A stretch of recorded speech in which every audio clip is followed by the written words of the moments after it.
Were those the two that you said, commitment and freedom? Yeah, commitment versus freedom. I don't know how to experience both at the same time. It's interesting because to me, the way that I see it is like commitment and freedom work together. It reminds me of the conversation of like structure and discipline create freedom. Let's dive into what that means to you. And does that mean like loyalty through difficult times? Does that mean like monogamy? Yeah, well, okay. And I don't know how to, reconcile that or imagine myself living under those conditions. I prefer to keep myself single because I'm too scared. All right, Mads, I'm so happy to be here speaking to you. We're going to share our dating experiences. Me as a 42-year-old man, you as a 27-year-old woman. So to help everyone understand who each of us are, I think we should introduce ourselves and tell the community what we're really looking for right now in terms of this whole dating game. Wow, you're really putting the pressure on. What am I looking for? Yeah. My name's Madison. I am in Los Angeles, California, and as far as what I'm looking for, wow, I've been tuning into this more from an energetic, intuitive space. And actually, I think I've been avoiding getting clear with this in like a really practical way because I'm focused on the relationship qualities. But again, I keep it as sort of an arm's length because it's a little intimidating to me entering the dating world. And there's a little bit of fear there that I won't be met with the partner that I'm actually interested in. I've kind of set a high bar and I've closed myself off from the ways to potentially link up with them. I'm pretty sure that everything you're saying, people can really relate to. It's very common. So we are talking about authenticity in the digital age and the challenges of dating. Of course, part of the context is we've got these apps. And I think this is probably one of the differences between you and me in that I've lived through an age where we didn't have dating apps. And life was very different back then. For you, I'm guessing this has been part of your, ever since you've been an adult at least, that Tinder's been around. I guess Bumble is something that people in Los Angeles use. What else is there? Coffee Meets Bagel? There's I've never heard about that one. Hinge is the other one Oh, that I thought of. Hinge. Okay, yeah. Coffee meets bagel? Yeah. I've never heard of it. They're all Yeah. the same, basically. Like you look through pictures of people that put up the best pictures that they've got. They write a catchy, witty bio, fill out a few extra questions, and then you have to either swipe right or left or click the love heart button or click the cross, whatever the case may be. I've chosen to download the apps 3 times total in my life. The first one was Tinder in college after I Yeah. broke up with my boyfriend at the time. That lasted for maybe all of 1 month, and then we got back together. We actually got into a fight because he saw it on my phone on the in-between that we weren't dating. And then I didn't go on them at all until I first moved out to LA. Actually, I was in a relationship when I first moved out to LA, then broke broke up with that guy as well, and then got on them. And it just felt like this weird whirlpool of like, I'm in this new city, I'm trying to figure out life, and also now I'm entertaining dating people, and it seems intense because I'm not like, it just felt like I was trying to uphold a facade. Like now I had a new place where I was just upholding some banter that wasn't actually anything close to what I wanted to be having in a relationship with anyone, like a weird starting point. So I stopped that, and probably a year and a half after that, got into a really significant relationship for a couple years. And then I downloaded it one more time after that relationship ended and found myself in the same sort of swirl. There was a couple of entertaining people though on that round where like that was Hinge. And there's opportunity to leave like little audio clips. And so some people got really Yeah. creative. This was out of Silver Lake, California. Some people got creative and would like say, play this song as you're scrolling through my profile. So they'd like curate the sound, whether it was something that they had made or just like a funny song that they put in. So I was like, this is kind of an entertaining journey. Um, to see what people curate in that way. So that would have me interested in them because of their creativity. But then I was like, well, I need to do something equally creative. And it's this whole like, well, now I've got to match up to the creative space. And it still just felt like now I'm making a facade again. And I'd rather just run into someone at a coffee shop or a show and genuinely have a connection point. Um, but it connects to a bigger conversation of social media being, I I think yeah. it is. That's the swirl that we all live in. And you're right, it's around communication technology these days. I mean, Mhm. we've evolved over hundreds of thousands of years to have one-on-one conversations in a smaller group and for things to be much more slow Yeah, paced. Now yeah, everything's so fast and the dating world is a microcosm of that. I mean, we've got so many choices all of the time. We don't have the chance to slow down and connect with the one person that may not be perfect to start with, at yeah, least in that initial perception we've got. And yeah, we see flaws in different people, or like you say, you're on a pedestal. So you're feeling like, especially as a musician yourself, Mads, you would have loved to connect with people in that way. But even curating a bit more, expressing your artistic side, it was still the same swirl pool of swipe, check things out, be very fast paced. And we never get the chance just to slow down and connect the way we used to. I think it's hmm, super challenging. yeah. Tell me more about your experience so far. So um I've been single for quite some time now. So been on I've probably checked out most of the dating apps. So Yeah. I've got Tinder, I've got Bumble, I've got Hinge on my phone. I've obviously tried Coffee Meets Bagel. I don't use it. And I go in these waves where there'll be some period of time, especially, so I travel a lot. I live in Yeah. Singapore. Right now, I'm in Ho Chi Minh City in Vietnam, and I'm uh, getting a place here soon because we have a team here, as well as my brother lives here. So I'm regularly in Ho Chi Minh City. I'm regularly in Bangkok, where um, I have a place there, and then Dubai for business. Basically, my life just ended up evolving to have a lot of freedom of movement, which is amazing. I'm super happy. I'm super fortunate. I love this lifestyle. But what ends up happening is I spend a bit of time in one city and meet a few people. Sometimes I'll meet someone I really like, and then the fact that I'm leaving soon makes it really difficult from their perspective. But then other Mm, times, I think I don't slow down so much to give people a chance and just wow. try to let something develop. So I end up in that swirl pool, but I create the swirl pool. Like I know that. So, Mm, I mean, technology is just an enabler to however, we are, and it does push and pull us in different directions. But yeah, we do have the ability to grab hold of that and to consciously create our experience. And I don't. I allow this swirlpool just to happen. So it is a bit messy. It is a little bit too fast paced, and I feel a little bit of a lack in my life. It's been creeping up over a few years. I mean, I'm 42. I know that I'd love to have a family one day. So I've got those like dreams deep in me, and I'm just aware. But I'm all these habits have built up around freedom and independence. And I yeah. love this lifestyle and the idea of slowing down and letting someone in and being part of someone else's life is super challenging for me. So yeah, I Mhm. think that's my theme. That's my challenge. I'm aware of that. I think this is maybe a surprise to us both that I'm the one that's not as much on the apps and you've had more experience on them because I think we would have thought the inverse. That's Um, true.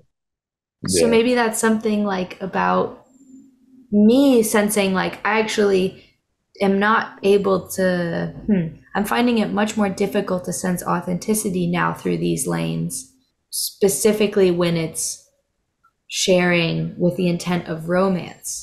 Like I can find someone on Instagram and go, wow, they're actually really like inspiring me by what they're into and what they're sharing and all this sort of multiple things that they're posting from.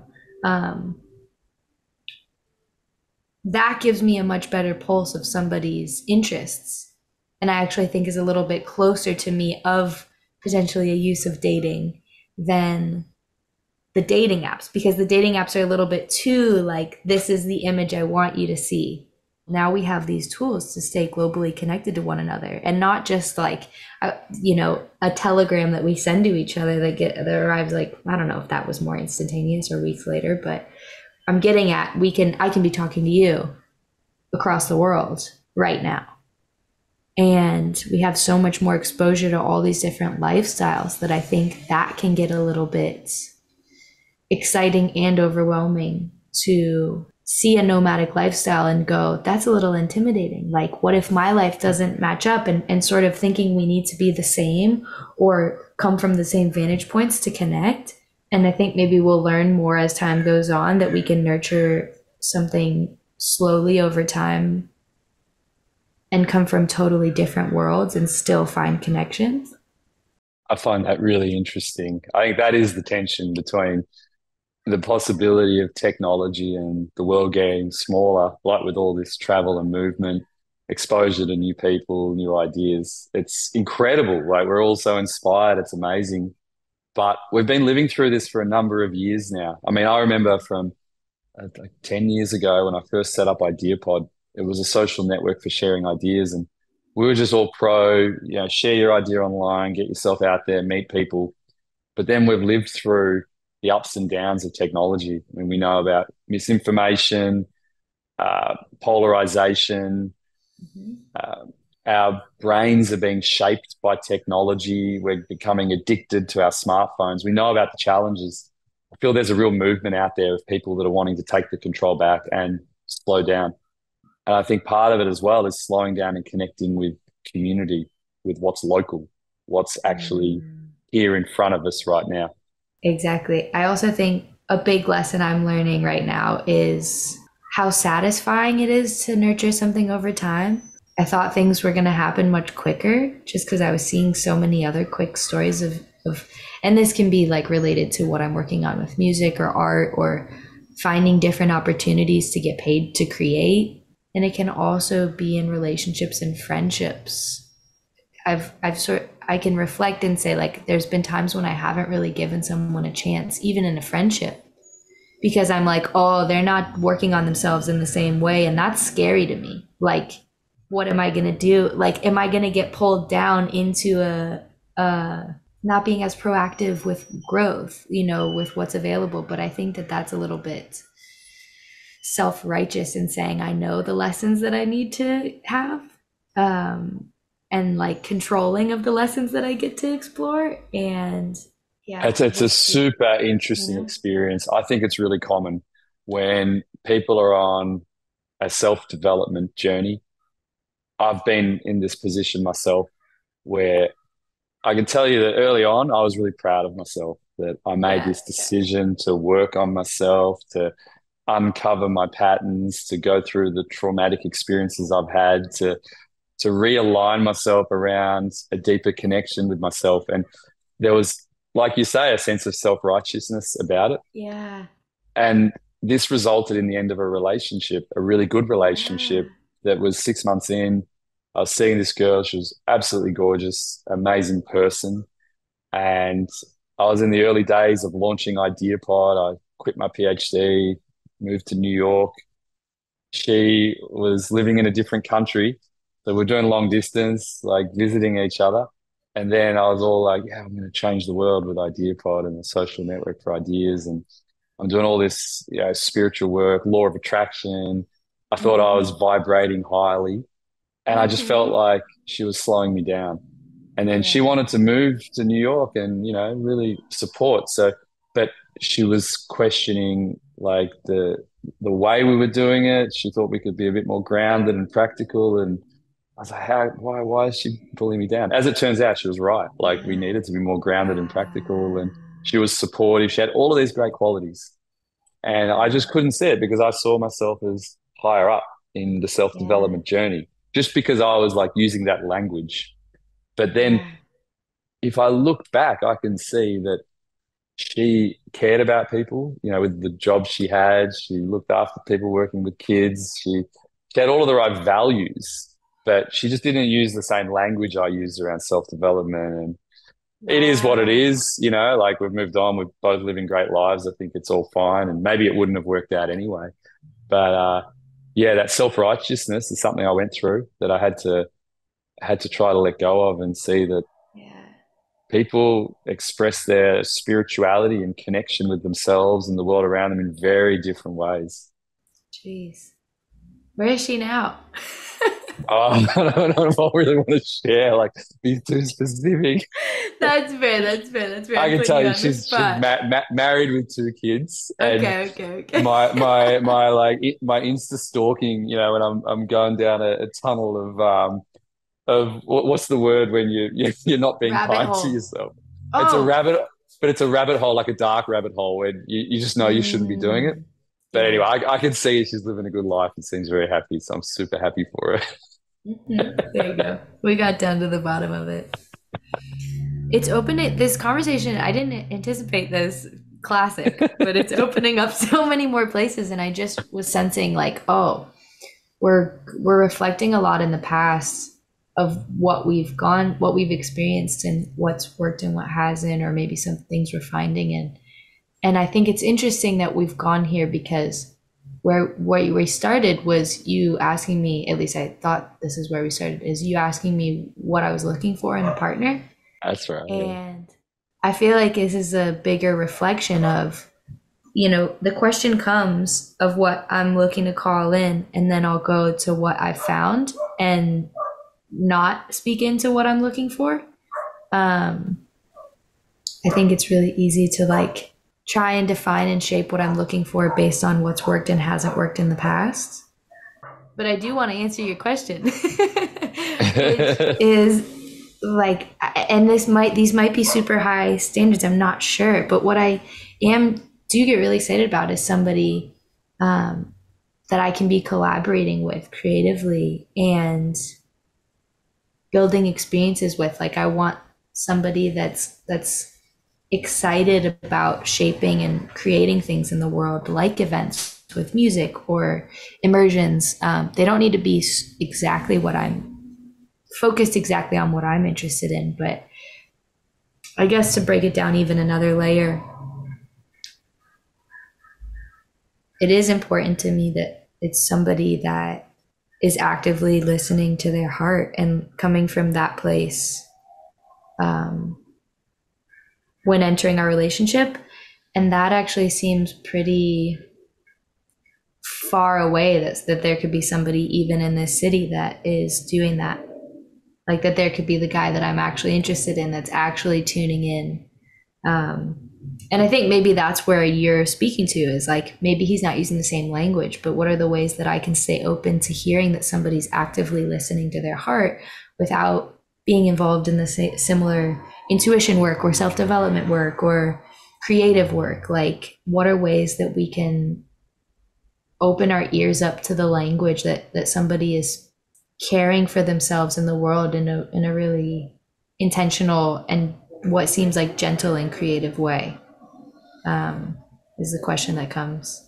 Well, then you've answered the question in that that's what you're looking for, right? Like you're looking for someone who uh, it's I would assume a creative person, but with their creativity, they're connected to something within, but in a way where they're looking after themselves, they're listening within to their intuition, they're living from that place and doing something with that in a probably a caring way, in a way that is useful for people around them.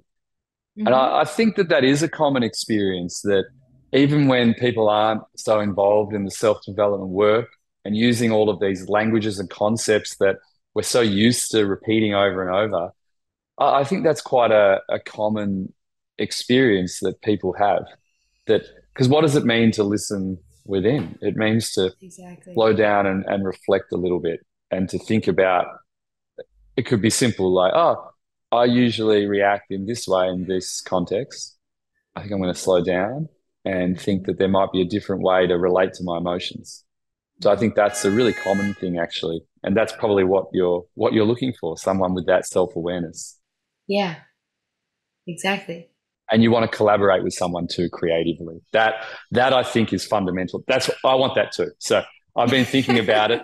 For me, that is the way Yeah. to, move forward through these challenges of, for me, it's freedom versus partnership or commitment. Mhm. Actually, it's freedom versus commitment. And I think the partnership is the way to to embrace all of that. I think you can experience freedom in a partnership, especially when you're collaborating and supporting each Mhm. other in something, broader than the current moment with where we're Mhm. all Mhm. headed. I think when we can do Exactly. that, we build beautiful connections. Yeah, absolutely. And I wonder if you and I share this as far as like dreaming pretty big. Like with that dreamer aspect, um, that can be the area where it's like commitment and freedom. Were those the two that you said, commitment and freedom? Yeah, commitment versus freedom. Like I feel Commitment versus there's a freedom. Yeah. tension between them. I don't know how to Yeah. experience both at the same time. It's interesting because to me, the way that I see it is like commitment and freedom work together. It reminds me of the conversation of like structure and discipline create freedom. Like when we set the Ah, container, like maybe by commitment, it's container, parameter, orientation, navigation, like those sorts of words. Because commitment, does that, I guess let's dive into what that means to you. And does that mean like loyalty through difficult times? Does that mean, um, I guess, like monogamy? Because that's a part of the conversation that's arising now too. Does that mean like, I guess, what does it mean to you? yeah. Well, okay. Great questions. It the Yeah, definitely it is experiencing commitment in the context of monogamy is what Mm-hmm. feels more. I feel more secure under those conditions to have a relationship. Mm-hmm. I'd find it personally challenging to be in a relationship where we're both exploring other possibilities and coming back to each other. So I Mm-hmm. think that given I'm scared of that, and Mm-hmm. I don't know how to, you know, reconcile that or imagine myself living in under those conditions. I prefer to keep myself single because I'm too scared to go down that path and um, try to figure it out because I love the freedom that comes from meeting new people. And this, I think, is the where the swirl of technology these days. It's just it's available to you instantaneously that you can just meet Mm-hmm. someone new. And I just love that. I think it's a dopamine hit. It's like a self validation in some way. You just, oh, someone new. And it's that slowing down. I'm probably quite scared to slow down and commit and go through that because I know what that means for me. Like I'm probably Yeah. a monogamous guy. Like that I know that will be probably the context. Who knows? Yeah. Got to be open minded, but you don't want to set rules for yourself. Like you got to just slow down and experience life. But realistically, super challenging to imagine that path. Hmm. Oh, now, okay, now I'm imagining. Well, one, there's a conversation with monogamy and self-love that came up where it's if that's what you've discovered works for you best to have a relationship flourish, then that's, just because the option is just because there's an option for a different relationship, but you've found something that works for you doesn't mean that it's something to that doesn't mean to me that doesn't mean you're closed-minded. Like I'm finding that within myself and with the monogamy thing. And I was watching something recently that was like if we're so focused on creating the same world that we've been living in and the same conditions that we've been living in, we're not going to be available or open to seeing the person who actually is emotionally available for us because we're so used to chasing the person that isn't. Yeah, Um, absolutely. the concept, I think I'm sharing this, where slowing down a bit and being truly open to that person being available is I think the only thing that's held me back from being with somebody, because it's that next Right. level of work. Not that it's like disruptive work. That work I think will actually have ripples that are positive in every area of my life. But it's the conversation of, can I handle that? Can I handle that with the freedom that I'm also creating actively through the album I'm working on and the other partnerships that I'm finding in career and creativity. It's like I want to keep saying yes to those, uh, and facing the same sort of, can that truly coexist? Is there really a partner out there that can hold my curiosity and be gentle with it? That I think I do need a little bit to thrive. Sounds nuts. Yeah, so we're both pretty similar in that Mm-hmm. we're experiencing the swirl pool, the opportunities. I think it results in us chasing something because we end up with a dream, an ideal of what we're looking for, the perfect kind of guy in your case, or girl in my case, and it's that image that we end up chasing all the time. I was at my brother's wedding a couple weeks ago, actually, a week ago, like last week. I was at my brother's wedding. And the amount of love and loyalty that I felt from all the friends there just was pouring out. And it really had me thinking about what the friends have been practicing together, because I've been categorizing people in the self development world with that language as the ones that are like, have really got relationships and all the things figured out. But there was just such a love in the relationships over time, looking out for each other and helping one another with everything as soon as they can. And I think like this whole concept of boundaries has put me sort of on edge. It's just kind For of now sure. becoming a therapy. No, I think we've described the challenge really well. I think you and I, despite the generational difference, are probably experiencing something similar. I get the Mm-hmm. feeling you've learned about the importance of slowing down and being mindful, that you're curating better.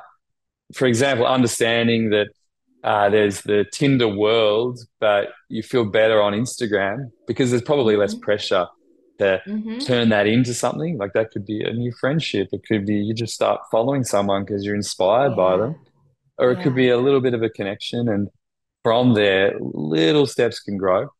Mm-hmm. Whereas in Tinder, as an example, the context is defined. It's like swipe, swipe, swipe, connect. Yeah. If you're going to meet, you're both looking for romance. Like that Yeah. is that is it.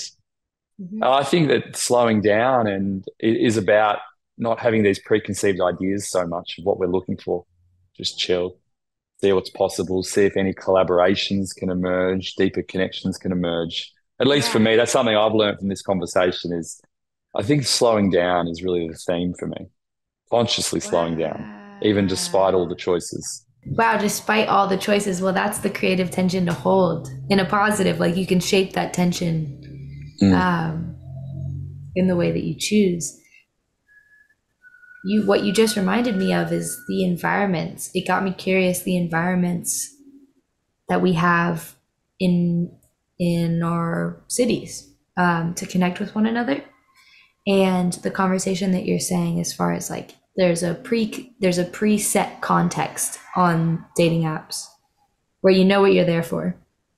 Instagram, it's a little bit more like it could, it's safer where I don't need to go into that mode immediately. It could be a friendship, it could be a collaboration, it could be a romance, all these things. But then I'm thinking of the worlds that we have, like a bar is the equivalent of a dating app where it's a little looser. It's not totally set. The context is not totally set, but it is like going out on a Friday, Saturday, Sunday. Actually, maybe not Sunday, but Friday, Saturday. It reminds me of what it's like to find people in the wild, um, that are looking for something And it has me curious about the third spaces because I always romanticize about the people in coffee shops, like finding somebody in a coffee shop reading a book. And I think that's the same exact thing I'm doing with the equivalent of Instagram, where it's like, I love meeting people when I'm already finding we're inspired by something and we can talk about that. Interesting. So slowing down and then consciously putting yourself in certain environments and settings, whether online or offline, to Yeah. allow these connections to stimulate. Yeah, slowing down in those settings.